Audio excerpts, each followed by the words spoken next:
नमस्कार मित्रों, मैं मनोज श्रीवास्तव। संघ शताब्दी वर्ष के हमारे इस बोधन के क्रम में आज चौथा पार्ट। अभी तक मैंने बताया कि संघ कैसे बना, डॉक्टर साहब ने किन परिस्थितियों में संघ को स्थापित किया, दूसरे गुरु सरसंचालक गुरु जी के बारे में आप जाने, उनका कार्यकाल जाने। हमने गांधी जी के हत्या के बाद का दृश्य भी आपने को बताया मैंने। अब आगे बढ़ते हैं। राष्ट्रीय स्वयं संघ आरएसएस के तीसरे सरसंचालक मधुकर दत्तात्रेय देवरस जी के बारे में, जिनको हम लोग सामान्य बोलचाल की भाषा में बाबा साहेब देवरस कहा जाता है। पूरा नाम लेना के बजाय देवरस, पूजनीय देवरस जी या बाबा साहब कहूँगा, आप समझ लेंगे। इनका कार्यकाल 1973 से लेकर 1994 तक रहा। योगदान सामाजिक भेदभाव और कुरीतियों के विरुद्ध मुखरता से संघर्ष, जातिवाद, भेदभाव को मिटाने का प्रयास, और सबसे बड़ा कार्यकाल इनका जीवन में दो संघर्ष बहुत ज़बरदस्त रहे।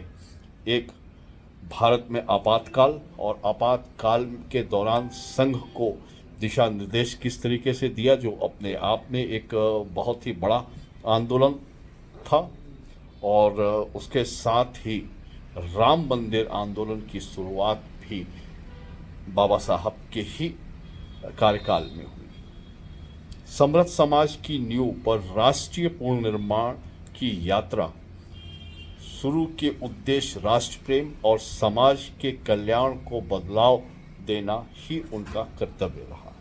उनके सबसे प्रथम जो अक्सर वो कहा करते थे, राष्ट्र प्रथम, नेशन इज फर्स्ट की भावनाओं को उन्होंने आगे बढ़ाया। जन्म बाबा साहब का 11 दिसंबर 1915 को हुआ। 17 जून 1996 को वो 80 वर्ष की आयु में स्वर्ग सिधारे। अब देवरस जी के बारे में बताऊं बहुत विवरण। वो डॉक्टर साहब संघ की जो पहली शाखा के पत्नी में वो थे, और उन्होंने डॉक्टर साहब को हूबहू अपने अंदर बसा लिया था, संयोजित कर लिया था। हमारे प्रथम सरसंचालक डॉक्टर साहब, पूज्य डॉक्टर साहब के निर्देश पे वो उत्तर भारत में प्रचार का कार्य उनको मिला। और मैं आपको बताऊं, आपको बड़ा इस लाइन को बड़ा ध्यान से सुनिएगा।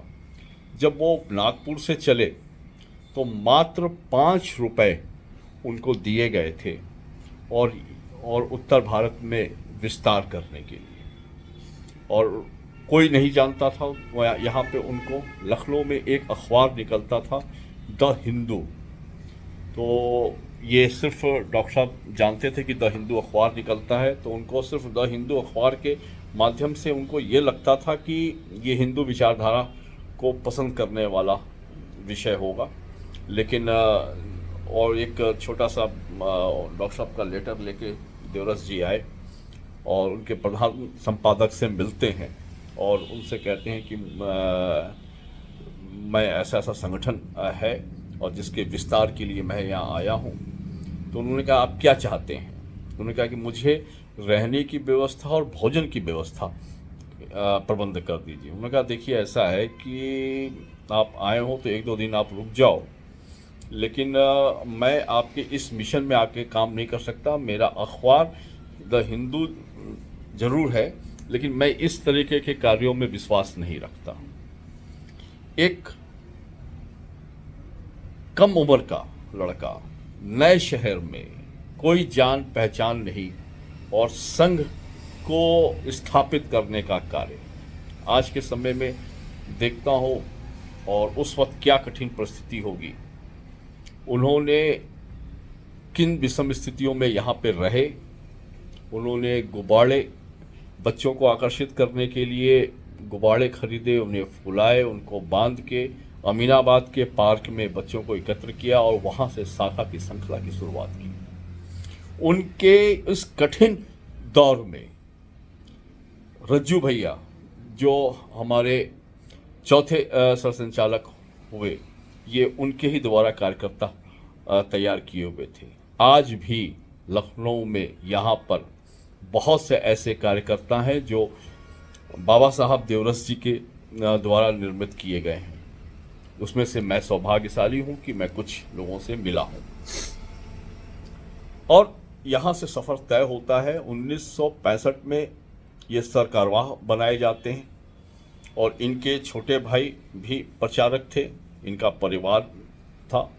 और गुरु गोवर्धन साहब की एकाकी दृष्टि रही है, उसके वजह से बीच में इनसे थोड़ा सा विचारों का वो था, लेकिन उसके बावजूद भी इनको उन्होंने सर कारवाह बनाया। और जब सर कारवाह बनाया तो उन्होंने कहा कि मैं डॉक्टर हेगड़ेवार जी की छवि देवरस जी में देखता हूँ। और जब गुरु गोविंद साहब जी का स्वर्गधाम प्रस्थान करते हैं तो उसके बाद इनको सरसंचालक बनाया जाता है। इनके कार्य में सर्वप्रथम उस वक्त 6 सप्ताह में 6 दिन का संघ लगता था, इन्होंने ही 6 से 7 दिन का किया, यानी कि 365 दिन शाखा लगेगी। और उसके साथ ही उन्होंने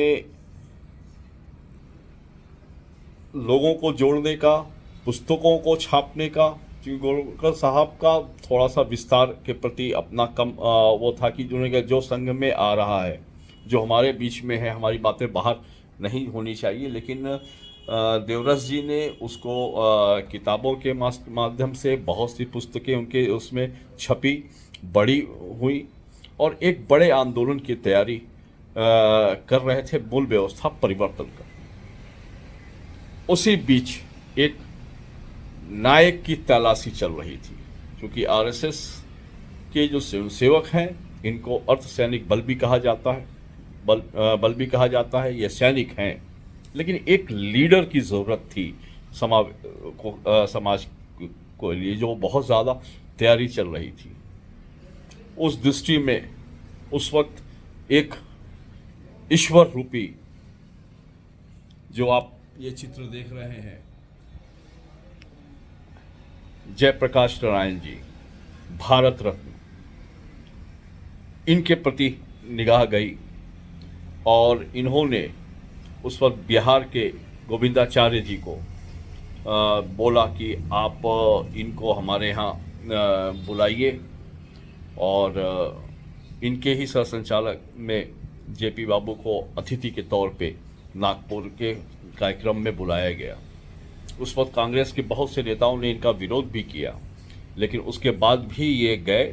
लोग कहते थे कि ये संगठन फांसीवादी संगठन है, लेकिन पत्रकारों के पूछने पे जेपी बाबू ने कहा था कि अगर आरएसएस फांसीवादी संगठन है तो हम भी फांसीवादी समर्थक हैं। खैर, वो उस बात की बात रही। और फिर देश के अंदर जेपी बाबू को जैसा नेतृत्व मिलता है और उसके बाद से पूरे भारतवर्ष के अंदर एक नई ऊर्जा, एक नई ताकत युवाओं के बीच में चालू हुई और एक ऐसा भारत ने करवट लिया कि जो अपना जन्मजात सत्ता मानता था, वो सत्ता से उखाड़ फेंकने का काम किया गया। ऐसे थे हमारे देवरस जी। और चूँकि आपातकाल की बात हो रही है, आपातकाल के संघर्षों की बात हो रही है, तो थोड़ा सा लंबा बन जाएगा। और जेपी बाबू ने जिस प्रकार से आरएसएस के साथ और उनके कार्यक्रमों में हिस्सा लिया, पूरे भारतवर्ष के अंदर उनका कार्यक्रम लगाए गए, उनके लोगों को सामने लाया गया और भारत ने एक फिर से नई आज़ादी को देखा। उस आपातकाल में इमरजेंसी लगाई गई, आरएसएस पे बैन लगाया गया, इनके जितने भी देश भर में प्रचारक थे उन लोगों को जेल में भेजने का कार्य, और उसमें मेरा घर बनारस में, और उस जेपी आंदोलन के समय में एक मेरा भी परिवार, मेरे पिताजी और पूरे लोग उसमें शामिल थे। और मैं खुशकिस्मत हूँ कि मैं ऐसे दौरान मैं उस परिवार से हूँ जो उस आंदोलन में शरीक था। और इस प्रकार से आपातकाल से मुक्ति मिलती है और एक नया उदय होता है। तब से दुनिया सामाजिक स्तर पे आम आदमी भी आरएसएस को जान पाया, पहचान पाया। ये नई पहचान दिलवाने का काम बाबा साहब देवरस जी ने किया। बाबा साहब देवरस जी ने 6 दिन से 7 दिन का कार्यकाल बढ़ाया। बाबा साहब देवरस जी ने किताबों के माध्यम से, पुस्तकों के माध्यम से बहुत से बदलाव किए। स्वास्थ्य खराब होने के वजह से ही उन्होंने अपना ये दायित्व छोड़ा, और एक महान हुतात्मा आत्मा को हमारा नमन है।